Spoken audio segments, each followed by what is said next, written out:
le lundi 21 avril, l'Église catholique a annoncé la disparition du pape François à l'âge de 88 ans. Celui-ci avait été élu pape le 19 mars 2013 après avoir exercé en tant qu'archevêque de Buenos Aires. Ces dernières années, sa santé s'était détériorée, avec plusieurs hospitalisations, notamment en mars 2023 en raison d'une bronchite et en juin 2023 pour une opération liée à un risque d'occlusion intestinale. En 2024, il avait encore dû être hospitalisé pour des symptômes grippaux et une autre hospitalisation a eu lieu en février 2025, toujours pour une bronchite.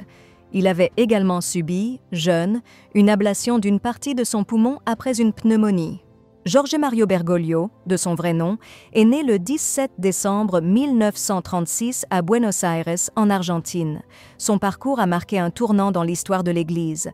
En tant que premier pape non européen depuis Grégoire III, il est aussi le premier pontife venu d'Amérique et le tout premier à choisir le nom de François, en hommage à saint François d'Assise. Il grandit dans une famille modeste, étant l'aîné de 5 enfants, son père étant comptable et sa mère au foyer. Le pape François a suivi un chemin spirituel singulier. À 17 ans, une expérience mystique lors d'une confession l'a poussé à rompre ses fiançailles et à se tourner vers la vie religieuse. À 21 ans, il décide de devenir prêtre, une vocation qu'il combine avec des études de chimie, philosophie et littérature. Il est ordonné prêtre le 13 décembre 1969. Sa carrière dans l'Église l'a vu gravir les échelons.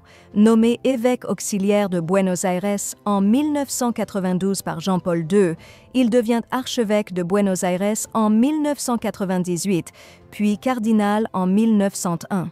Après la démission de Benoît XVI en février 2013, un conclave a élu François comme successeur, intronisé le 19 mars 2013 en présence de plus de 150 000 fidèles, place Saint-Pierre.